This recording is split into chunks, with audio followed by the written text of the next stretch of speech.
안녕하십니까. 성경 말씀 읽겠습니다. 시편 52편. 시편 52편 1절부터 9절까지 읽도록 하겠습니다. 강포한 자여, 네가 어찌하여 악한 계획을 스스로 자랑하는고? 하나님의 인자하심은 항상 있도다. 내 혀가 심한 악을 꾀하여 날카로운 삭도같이 간사를 행하는도다. 네가 선보다 악을 사랑하며 의를 말함보다 거짓을 사랑하는도다. 간사한 혀여, 네가 잡아먹는 모든 말을 좋아하는도다. 그런즉 하나님이 영영이 너를 멸하시며 너를 치하여 내 장막에서 뽑아내며 생존하는 땅에서 내 뿌리를 빼시리로다. 의인이 보고 두려워하며 또 저를 비웃어 말하기를, 이 사람은 하나님으로 자기 힘을 삼지 아니하고 오직 그 재물의 풍부함을 의지하며 제 악으로 스스로 든든케 하던 자라 하리로다. 오직 나는 하나님의 집에 있는 푸른 감람나무 같으며 하나님의 인자하심을 영영히 의지하리로다. 주께서 이를 행하셨으므로 내가 영영히 주께 감사하고 주의 이름이 선함으로 주의 성도 앞에서 내가 주의 이름을 의지하리이다. 9절 말씀까지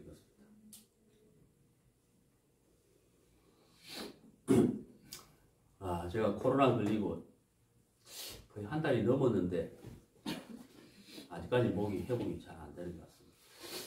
제 목소리가 원래 KBS 아나운서 목소리거든요.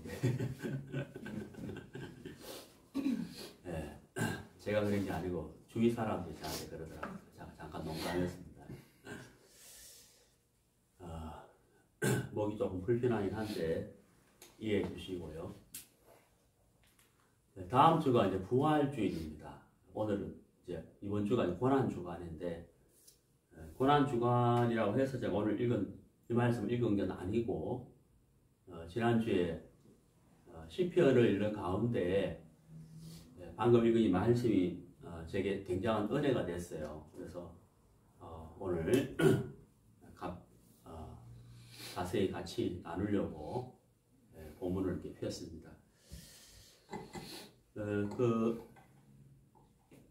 사울의 목자장 중에 도액이라는 사람이 있었어요. 도액이라는 사람이 있었는데, 사울이 왕이 되고 난 다음에 블레셋과의 전쟁이 한번 있었죠. 그때 이제 골리앗이 나타나서 큰 소리를 치면서 나와 겨루어 볼 자가 없느냐. 내가 이기면 너희들이 우리의 종이 되고, 너희가 이기면 우리가 너희들의 종이 되겠다. 그렇게 이제 골리앗이 큰 소리를 쳤는데, 그때 사울을 비롯하여 장수들과 모든 신하들과 백성들이, 군인들이 아무도 골리앗 앞에 나가지를 않았어요. 그때 소년 다윗이 골리앗 앞에 나가서 물맷돌을 던져서 골리앗을 쳐 죽이죠. 하나님을 믿는 믿음으로 그렇게 했는데,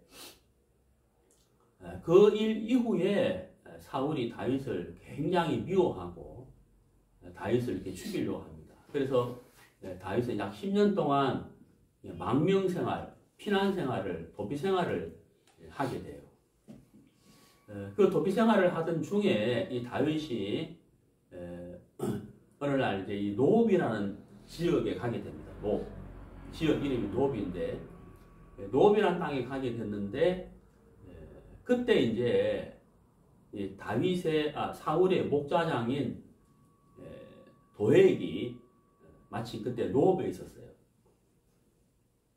그래서 이제 이 다윗이 노업으로 피난을 갔을 때 노업에 있는 제사장 아히멜렉이 다윗에게 성전 안에 있는 진설병을 주고 골리앗의 칼을 이렇게 주게 됩니다. 그 사실을 도액이 사울에게 일러 바치게 되는 거예요. 그래서 이제 사울이 신하들에게 그 제사장들을 죽여라 라고 명하는데, 그 제사장을 죽인다는 게 굉장히 이제 그 두려운 것이잖아요. 그래서 신하들이 사울의 말을 따르질 않아요.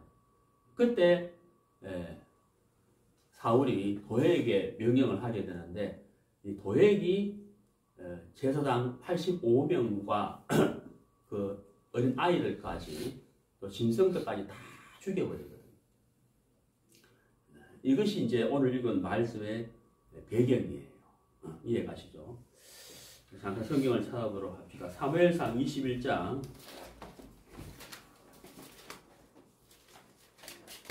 사무엘상 21장 7절.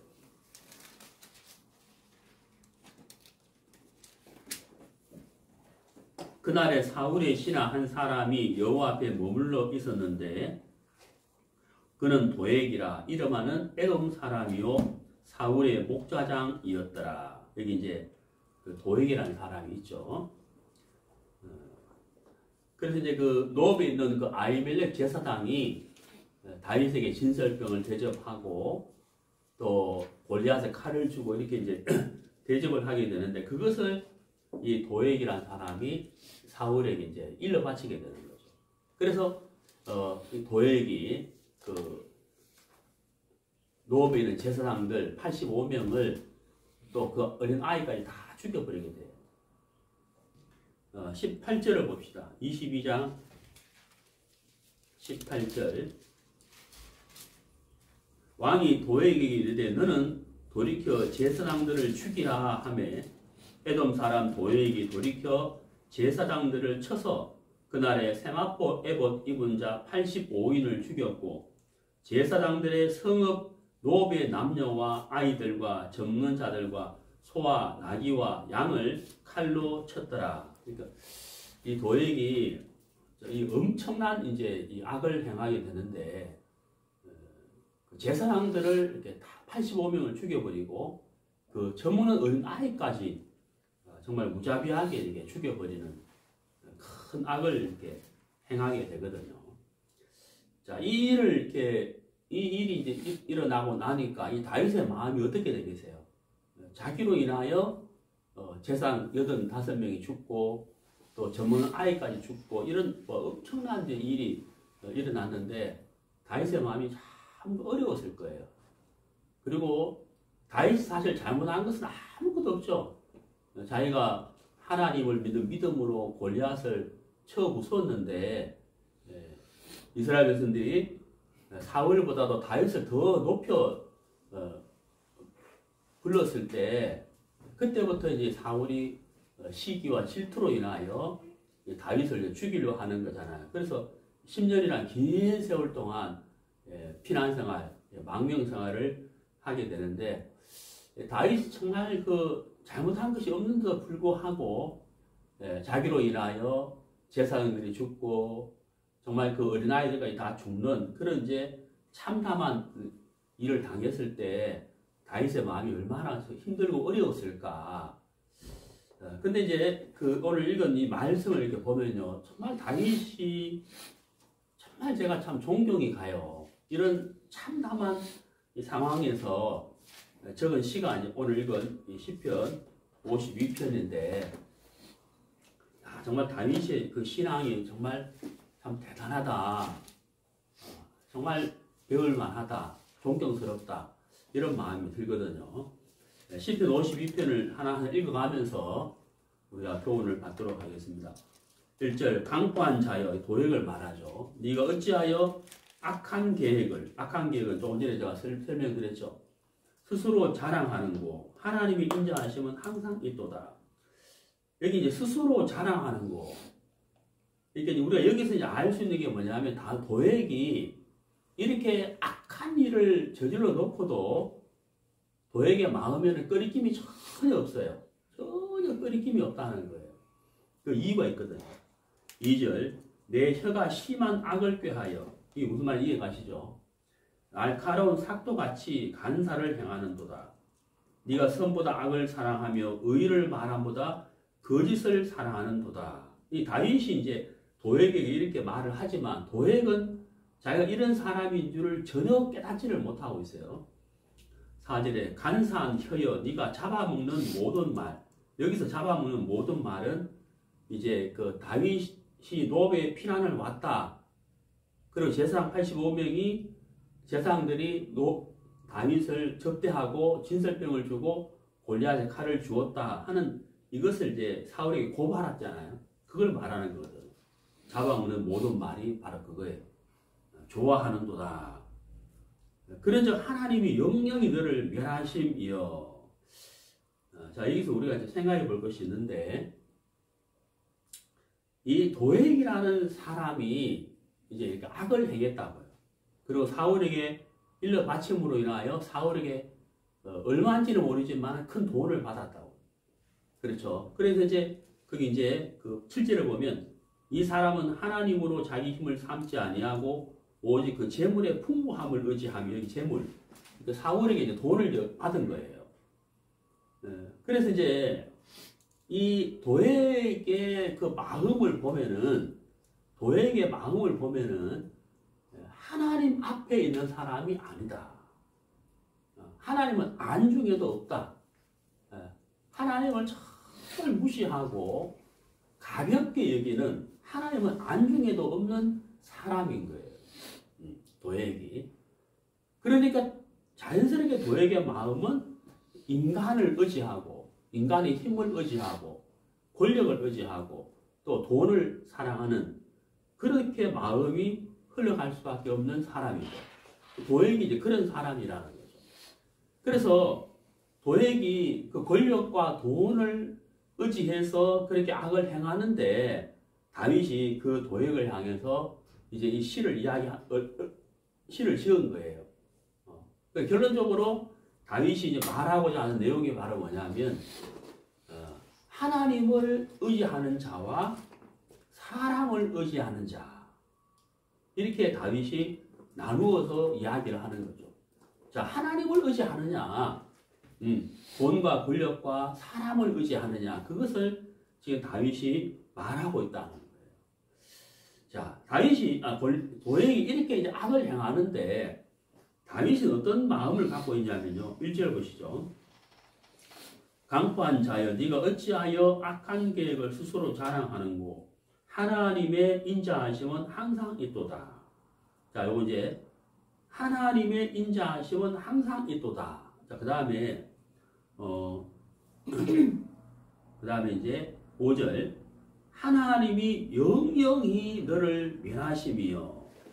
자, 여기 1절까지 5절에서 우리가 이제 알 수 있는 게 있어요. 우리가 교훈 받을 수 있는 게 있는데 그게 바로 뭐냐면 도액이라는 사람이 이렇게 엄청난 악을 행하고 다윗은 사실 잘못한 것도 없는데 굉장한 고통을 당하는 중에 있잖아요. 근데 이제 이 다윗이 이 도액의 악을 보면서 다윗의 마음의 중심이 어디에 있는지를 알 수가 있어요. 네, 어디에 있느냐? 1절 끝에 하나님의 인자하심은 항상 있도다. 이렇게 노래했고 그 다음에 5절에서 하나님이 영영히 너를 멸하실 것이다 라고 노래하잖아요. 그러니까 다윗의 마음의 중심이 누구에게 가 있는 거예요? 네, 바로 하나님이다. 하나님이 다윗의 마음의 중심이 되어 있다 하는 것입니다. 자, 이게 참 놀라운 것이거든요.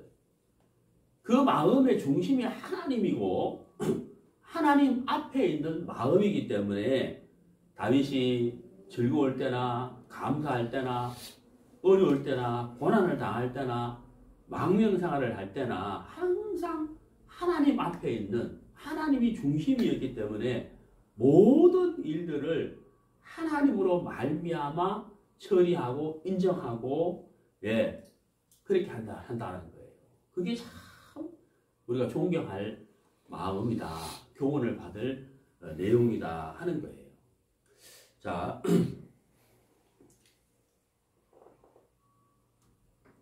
성경을 좀 찾아봅시다.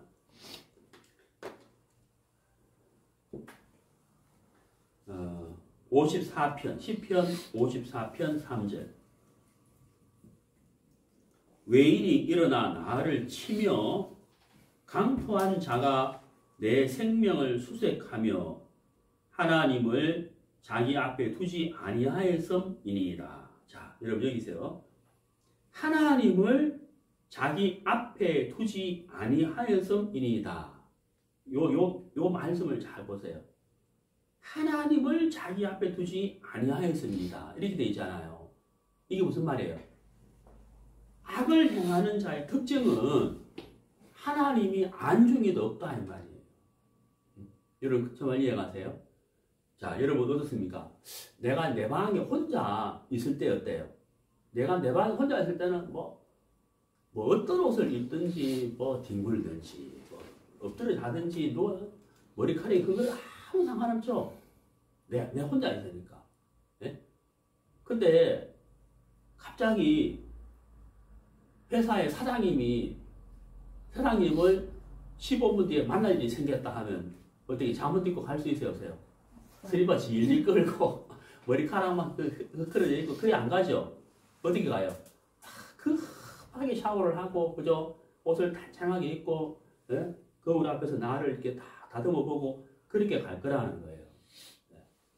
그러니까 이렇게 이제 악을 행하는 사람의 특징이 뭐냐면 하나님 앞에 있지 않는 마음. 그러니까 하나님이 안중에도 없다는 거예요. 그러니까 마음대로 자기의 생각대로 자기의 계획대로 악을 행하고 죄를 지어도 상관이 없다는 거예요. 왜? 그 마음의 중심이 하나님이 아니기 때문에 자기가 중심이기 때문에 자기 마음에서 일어나는 생각대로 원함대로 그냥 살아간다는 거예요. 네.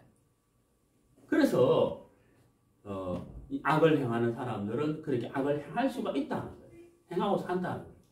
이 도액도 하나님 앞에 있는 마음이 아니라는 거예요. 만약에 도액의 마음이 하나님 앞에 있는 마음이었다면 사울이 노업 제사장들이 다윗을 영접하고 진설병을 주고 골리앗 칼을 주었다는 얘기를 듣고 사울이 신하들에게 그 제사장들을 죽여라 그랬잖아요. 근데 신하들이 두려워서 못 죽이잖아요. 왜?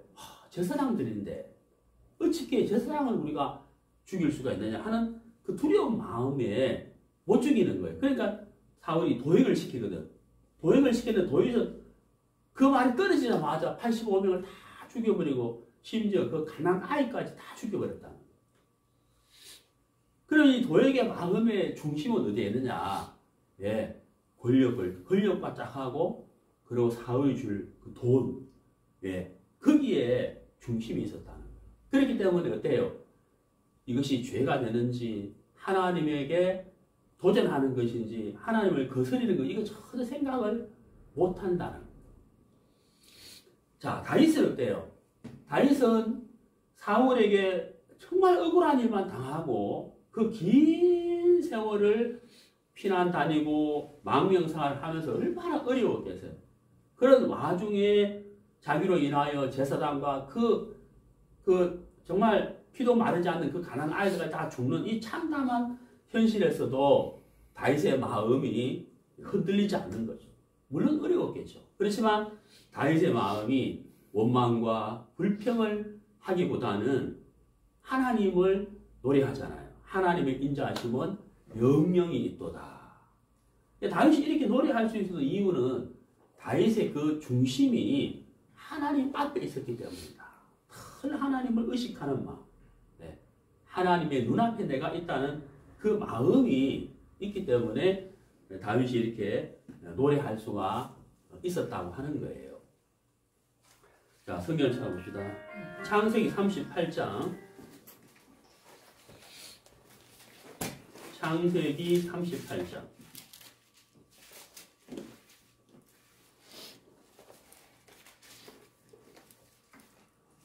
창세기 38장 10절. 그 일이 여호와 목전에 악함으로 여호와께서 그도 죽이시니. 자, 이게 이제 목전이란 말이 나와요. 목전. 눈목자의 앞전자잖아요. 하나님의 눈앞에서 이런 뜻이라는 거죠. 예. 하나님의 눈앞에서 이 말이잖아요. 자, 하나님의 눈앞에서. 그러니까 이제 그 사람의 눈앞에서가 아니고 하나님의 눈앞에서 이 말이죠. 이 말은 무슨 말이에요? 사람이 가지고 있는 어떤 도덕과 윤리와 어떤 관념의 기준이 아니고 하나님의 기준 앞에서 봤을 때 이 말이라는 거죠. 그 말 이해가세요? 하나님의 눈앞에서 봤을 때 이 말이라는 거죠. 그러니까 이제 하나님이 기준이 되는 거죠. 하나님의 눈앞에서 하나님의 눈앞에서 이 내용을 잠깐 보면요. 자, 2절에 유다가 거기서 가나안 사람 수아라 하는 자의 딸을 보고 그를 취하여 동심하니 그가 잉태하여 아들을 낳음에 유다가 그 이름을 엘이라 하니라. 그가 다시 잉태하여 아들을 낳고 그 이름을 오난이라 하고 그가 또 다시 아들을 낳고 그 이름을 셀라라 하니라. 그가 셀라를 낳을 때 유다는 그 집에 있었더라. 유다가 장자 엘을 위하여 아내를 취하니 그 이름은 다말이더라. 유다의 장자 엘이 여호와 목전에 악함으로 여호와께서 그를 죽이신지라. 여기 이제 이 엘이 어떤 악을 행했는지 안 나와 있어요. 안 나와 있는데 8절을 보면 유다가 오난에게 이르되 내 형수에게로 들어가서 남편의 아우의 본분을 행하여 내 형을 위하여 씨가 있게 하라.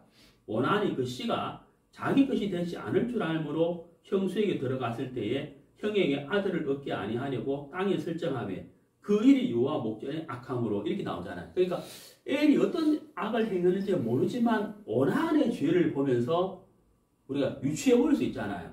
그러니까 하나님 목전에 악했다. 뭐가 악했느냐?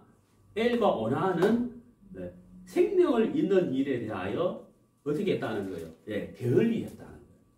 생명을 경시하는 마음을 가졌다. 생명을 잇는 일을 하지 않았다는 거예요. 그게 여호와 목전에 악했다는 거예요. 근데 엘과 오난의 입장에서 볼 때는 어때요? 어이구, 왜 내가 내 씨를 이어줘? 이 생각이잖아요. 그죠? 내가 왜 내 씨를 주지? 그죠? 자기 씨를 주지 않으려고 이 일을 행했잖아요. 이게 엘과 오난 편에서 볼 때는 문제가 없는 거예요.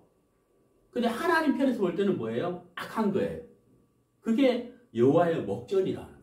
하나님의 눈앞에서. 그러니까 하나님을 기준으로 보는 마음이라는 거예요. 이게. 이 도액의 마음이 하나님 앞에 있지 않는 마음이었어요. 그러니까 하나님 앞에 있지 않는 마음이기 때문에 당연히 어때요?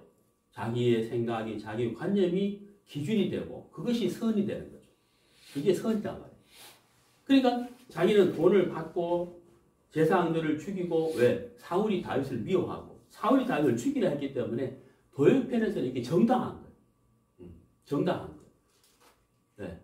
네. 하나님의 눈앞에서는 굉장히 악한 것이지. 근데 도액이 하나님의 눈앞에 있는 마음이 아니고 하나님이 중심이 아니었기 때문에 도액은 그렇게 할 수가 있었다는 거죠.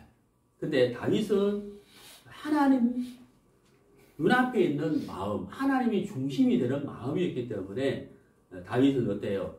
도액이 그런 참담한 짓을 했지만은 또 사울이 그렇게 악을 행했지만 그걸로 인하여 자기가 굉장한 고난을 당하고 있지만 하나님의 인자하심은 영영하도다 라고 노래할 수가 있었다는 거예요.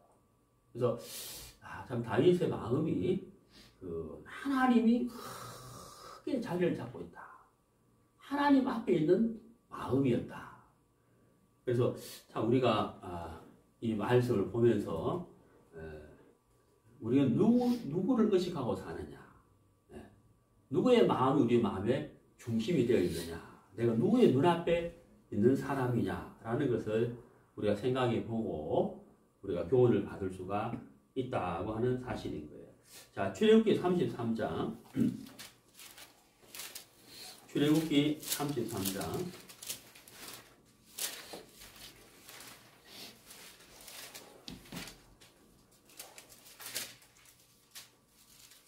13절.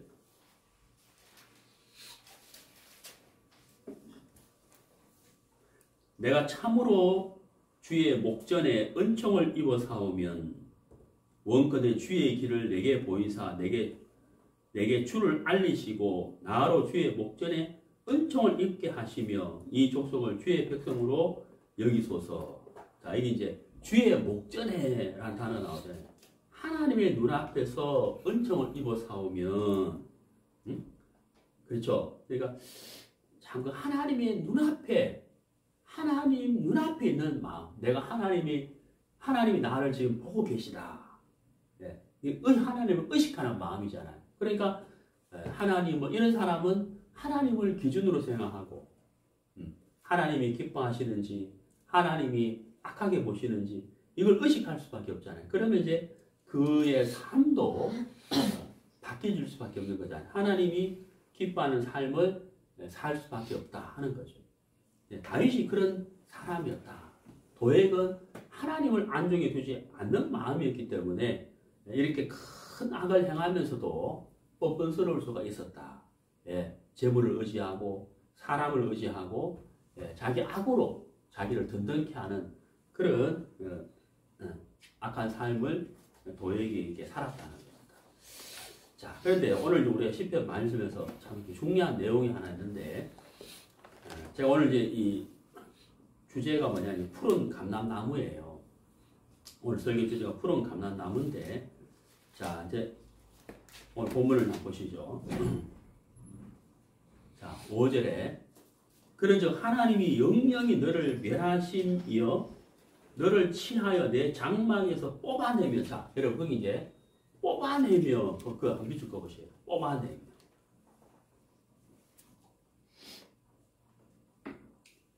뽑아내며 그 다음에 생존하는 땅에서 내 뿌리를 빼시리로다. 거기도 한 밑줄 거 보세요. 빼시리로다. 자, 여러분 어때요?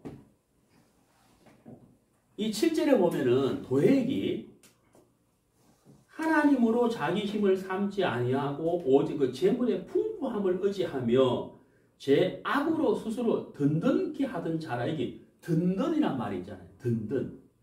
우리도 그런 말 쓰죠. 아유, 뭐 든든하다. 고기를 많이 먹었지만 든든하다. 뭐 이런 거 표현을 쓰잖아요. 안정됐다. 이런 표현을 쓰잖아요. 여러분, 도액이 자기가 자기 인생을 든든하게 했다는 거예요. 근데 여러분, 정말 중요한 것이 바로 뭐냐면은 하나님이 뽑아낸다. 여기 뽑아낸다는 표현이 있죠. 여러분, 동물과 식물의 차이가 여러 가지가 있지만 가장 큰 차이가 뭐냐면 식물은 스스로 자기의 거처를 옮길 수가 없어요. 그렇잖아요. 나무나 꽃이나 어때요? 자기가 나 이 동네 싫은데, 어때? 그죠? 지금 이제 이번 주에 오늘 오다 보니까 이제 벚꽃이 확 피었더라고요. 벚나무가 나는 인천 대공원 있지 않고 나는 좀 저 경상남도 남해로 가서 할래. 공기도 좋은데 여기 공기가 안 좋아. 이런다고 차이가 못 가잖아요.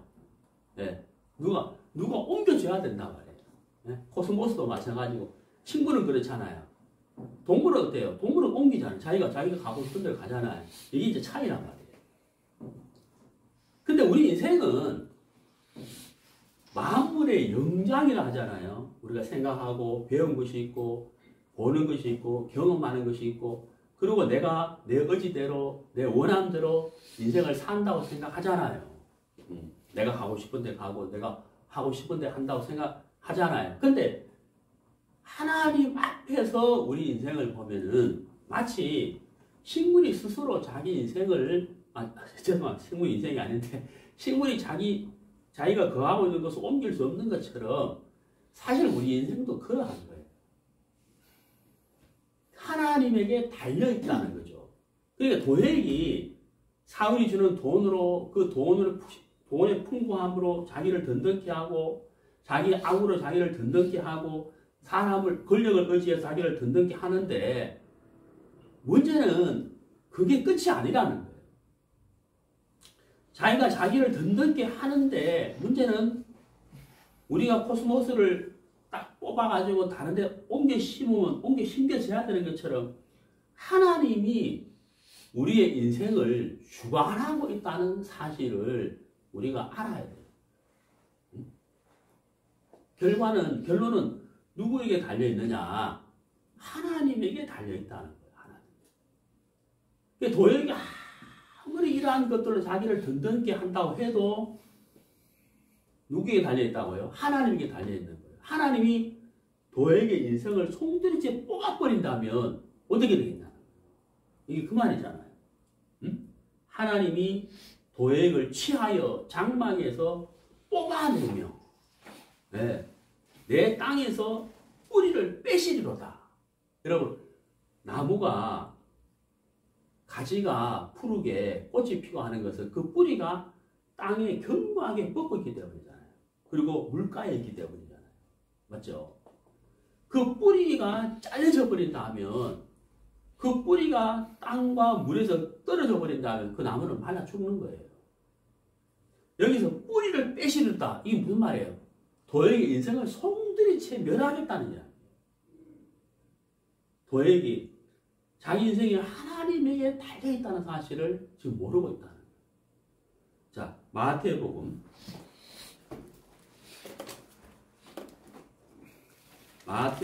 7장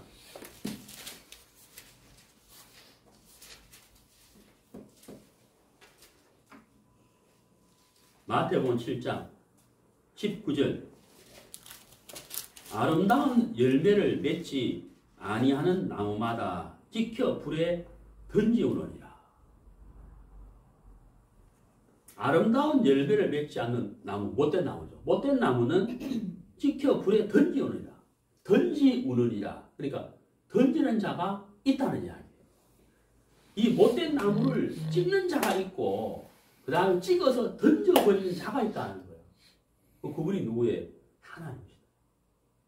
하나님. 하나님이 이 못된 나무를 향하여 찍어버리고 불에 던져버리겠다. 영원한 불못에 던져버리겠다. 이게 이제 하나님의 심판이에요. 그래서 도액의 그 마음의 중심이 그 하나님을 두려워하는 마음, 하나님을 의식하는 마음, 하나님이 눈앞에 있는 마음이 전혀 아니었다는 거예요. 그래서 어때요?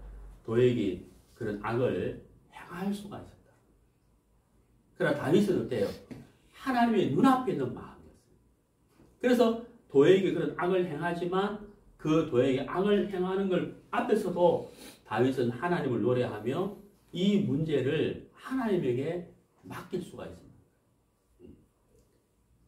자, 본문. 자, 본문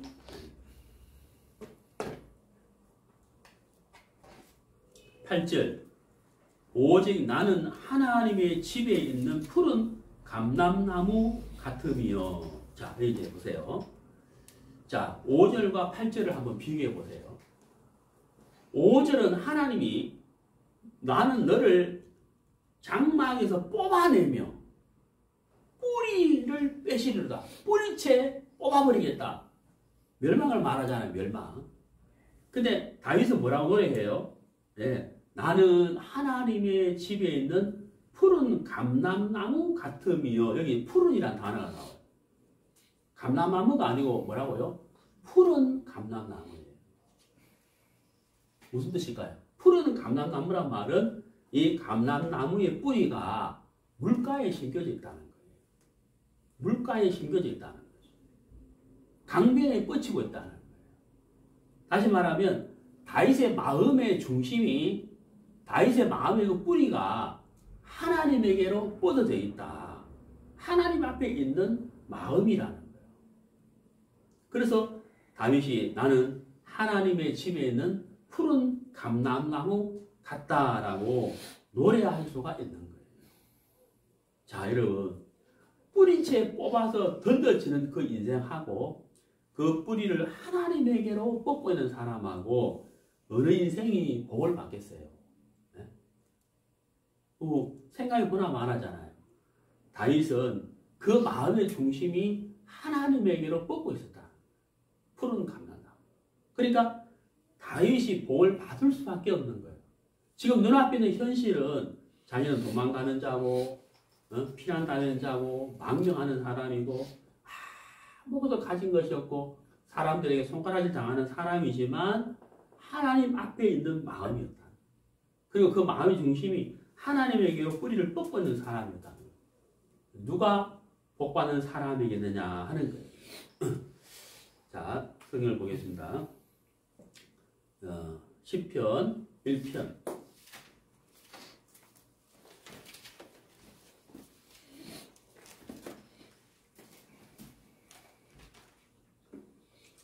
시편 1편. 복 있는 1절. 복 있는 사람은, 자, 여기 복 있는 사람은 하고 나왔어요. 우리도 어때요? 이 복에 대해서 기준이 참 많잖아요. 아, 진짜 나는 복 없는 사람이네. 이런 말 하잖아요. 그 내가 복 없는 사람이라고 말할 때는 내가 어떤 기준을 갖고 있잖아요. 그 기준이 도달하지 못했다는 뜻이잖아요. 자, 여러분. 하나님의 눈앞에 있는 다윗처럼 우리가 하나님의 기준을 생각해 보자는 거예요. 복 있는 사람의 기준. 1절. 복 있는 사람은 그랬죠. 복 있는 사람은 2절에 오직 여호와의 율법을 즐거워하여 그 율법을 주야로 묵상하는 자로다. 예를 들어서 3절. 저는 시냇가에 심은 나무가 시절을 쫓아 과실을 맺으며 그 잎사귀가 마르지 아니함 같으니 이게 뭐예요? 푸른 나무잖아요. 푸른 나무. 그러니까 복 있는 사람은 마치 뭐와 같다는 거예요? 시냇가에 심겨진 나무와 같다는 거예요. 그러니까 뿌리가 물가에 있는 나무, 물가에 뻗쳐진 나무. 곧 바로 그 마음의 중심이 하나님의 말씀, 하나님과 연결되어 있는 마음. 바로 그 사람이 어떤 사람이라는 거예요? 복 있는 사람이다. 복 있는 사람. 그럼 복 없는 사람은 어떤 사람이겠어요? 반대겠죠. 저주받은 사람. 자, 예레미야를 보세요. 예레미야 17장.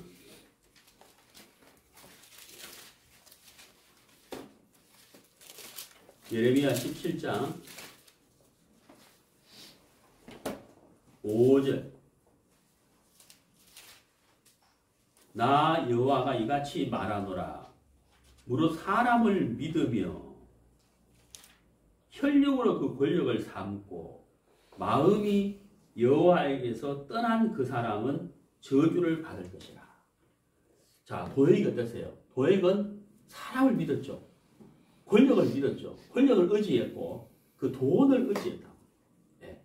사울이 주는 그 돈, 그것을 의지했다. 그러니까 도액의 마음이 하나님의 눈앞에 있는 마음이 아니었죠. 하나님을 떠난 마음이었다. 그러니까 저주를 받을 수밖에 없다. 그래서 예를 든 것이 바로 7절. 사막의 뜰기나무 같아서 좋은 일에 오는 것을 보지 못하고 광야 간조한 곳 근근한 땅 사람이 거하지 않는 땅에 거하리라. 그러나 무릇 여호와를 의지하며 여호와를 의리하는 그 사람은 복을 받을 것이라. 그는 물가에 심겨온 나무가 그 뿌리를 강변에 뻗치고 더위가 올지라도 두려워 아니하며 그 입이 청청하며 가무는 해에도 걱정이 없고 결실이 거치지 아니함 같으리라. 자, 그 뿌리를 강변에 뻗치고 이렇게 되어 있어요. 이 나무가 어떤 나무겠어요? 푸른 나무죠. 다윗이 바로 하나님 앞에 있는 마음, 그 중심이 하나님으로 인하여 중심을 잡고 있는 마음이었기 때문에 다윗은 바로 푸른 감람나무와 같았다. 하나님의 집에 있는 하나님의 집, 교회, 말씀, 교제, 하나님의 집에 있는 푸른 감람나무와 같았다. 라고 다윗이 노래하고 있는 거예요. 자, 본문으로 가보겠습니다. 시편 52편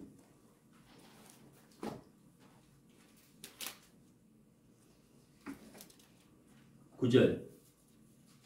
주께서 이를 행하셨으므로 내가 영영이 주께 감사하고 주의 이름이 선함으로 주의 성도 앞에서 내가 주의 이름을 의지하리이다. 자, 여러분 이 9절에 주께서 이를 행하셨으므로 라고 되어 있잖아요. 주께서 이를 행하셨으므로. 여러분, 우리가 우리 마음을 우리가 결정하고 진행할 수가 없어요. 우리 마음이 참 수시로 바뀌잖아요. 보는 것으로, 듣는 것으로 우리 마음이 막 바뀌잖아요. 내가 내 마음을 참 잡을 수가 없다. 여러분, 주께서 이를 행하셨으므로 라고 되어 있잖아요. 우리 조금 전에 그 창세기에서 엘가 원한이 악을 행했다라고 하는데 자기가 정말 그게 악이라고는 생각도 못했잖아요.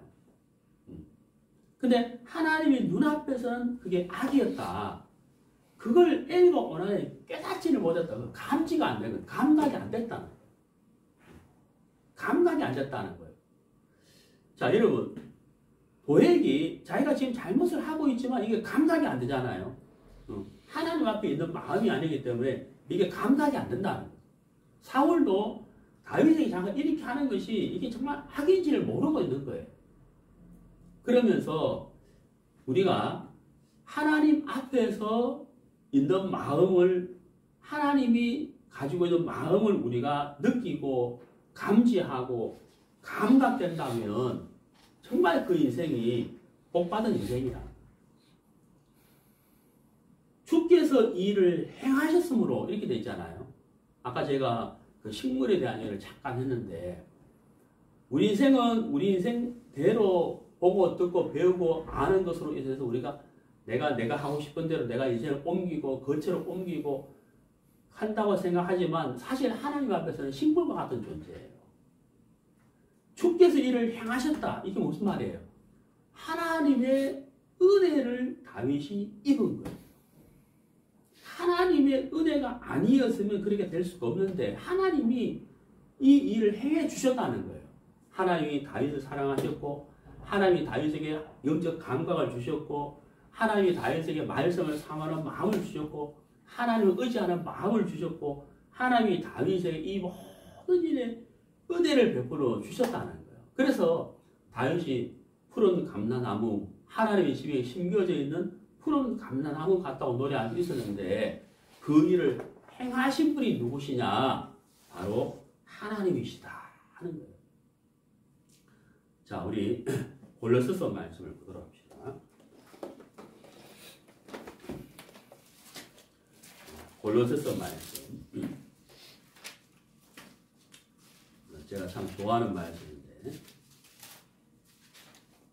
골로새서 1장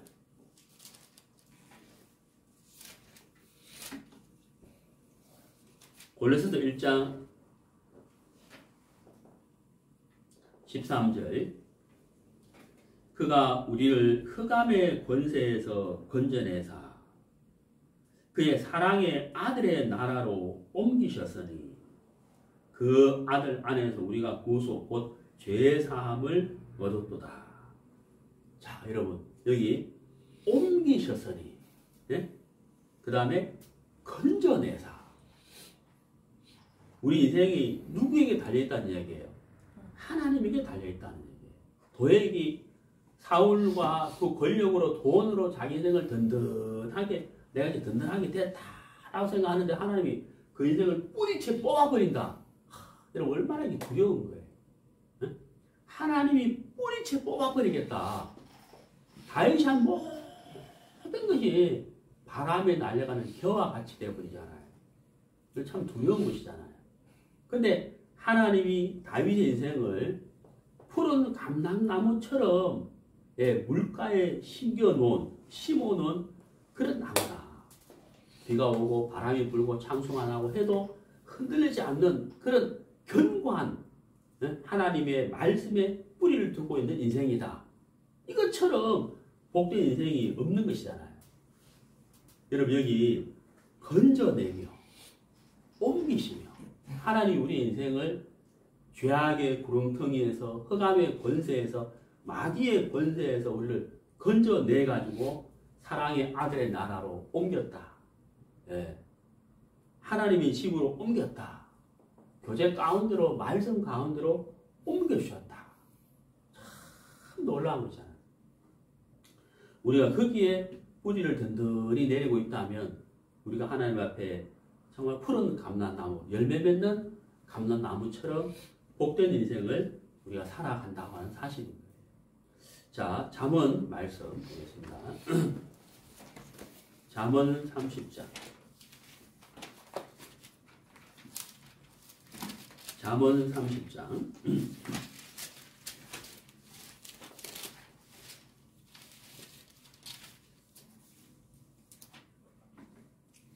잠언 30장 5절. 하나님의 말씀은 다 순전하며 하나님은 그를 의지하는 자의 방패신이다. 자, 여러분 이제 방패라는 단어가 나왔는데 방패. 방패라는 것은 어때요? 적의 공격을 막아주는 거예요. 네, 막아주는 거죠. 하나님은 방패와 같다 그랬잖아요. 하나님이 막아준다. 도액이 현실에서 봤을 때는 정말 다윗은 바람 앞에 초와 같은 거예요. 등불과 같은 거예요. 도액이 현실적인 눈으로, 인간의 눈으로 봤을 때는 그렇게 보이는 거예요. 그렇기 때문에 도액이 자기가 그렇게 악을 행할 수가 있었는 거예요. 왜? 큰 소리를 치고 군대를 움직이고 나라를 움직이는 것은 분명히 사울이었어요. 도액의 눈으로 볼 때. 네. 그러나 하나님의 눈으로 볼 때는 아니었다는 거예요. 네. 그렇죠? 다윗이 비록 바람 앞에 등불처럼 보였다 할지라도 그의 인생에게 방패가 되시는 분은 분명히 누구였느냐? 하나님이었어요. 왜? 다윗은 하나님을 의지하였기 때문에. 그렇잖아요. 우선 눈으로 볼 때는 사울이 큰 권력을 갖고 떵떵거리고 살았는데 도액도 그렇게 했는데 도액과 사울에게는 결정적으로 방패가 없었다. 그들에게 심판이 다가오고 있었지만 이 심판을 막아줄 수 있는 방패가 없었는 거예요. 자, 창세기 15장.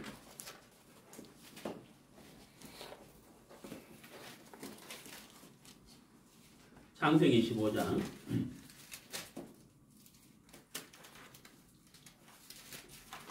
1절. 이후에 여호와의 말씀이 이상 중에 아브라함에게 임하여 가라사대 아브라함아 두려워 말라 나는 너의 방패요 너의 지극히 큰 상급이다. 자, 하나님이 다윗에게 나타나셔서 하시는 말씀이 나는 너의 뭐라고요? 방패다. 나는 너의 방패다. 다윗이 이런 참담한 현실과 환난 가운데에서도 그가 하나님을 노래할 수 있었던 것은 바로 하나님이 다윗의 방패가 되어 주셨기 때문에. 자, 여러분 우리도 인생을 살면서 많은 일들과 의욕이 있잖아요. 우리가 해결할 수 없는 일도 있고 뛰어넘을 수 없는 큰 산도 있고 앞이 캄캄할 때도 있고. 네, 저도 지금까지 살면서 그런 일이 정말 많았었거든요. 우리가 가지고 있는 힘과 돈과 지혜와 경험으로도 안 되는 일들이 높은 산들이 우리 앞에 많이 나타나고 앞으로도 나타날 거예요. 네. 우리가 어떻게 그 산을 넘어갈 수가 있느냐? 그 환난을 해칠 수가 있느냐? 응? 어떻게 할 수가 있느냐? 다윗이 아무것도 가진 것이 없는 사람이었지만은 바람 앞에 등불과 같은 사람이었지만은 이렇게 참담한 현실 앞에서 다윗은 하나님의 인자하심은 영원하다라고 노래했다는 거예요. 네. 그리고 하나님을 의지하는 자와 인간을 의지하는 자의 결과가 무엇인지를 다윗은 분명히 알고 있었다는 거예요. 인생을 뿌리째 뽑아버리시는 자와 어떤 인생을 하나님의 집에 심어주시는 자, 그 결정권자가 하나님이라는 것을 다윗은 분명히 알고 있는 거예요. 자, 여러분, 우리 인생은 어떻겠습니까? 우리 인생도 동일하게 하나님 앞에 있는 사람이에요. 하나님의 눈앞에 있는 인생이에요. 우리가 어떤 인생을 살아가야 할 것이냐. 예.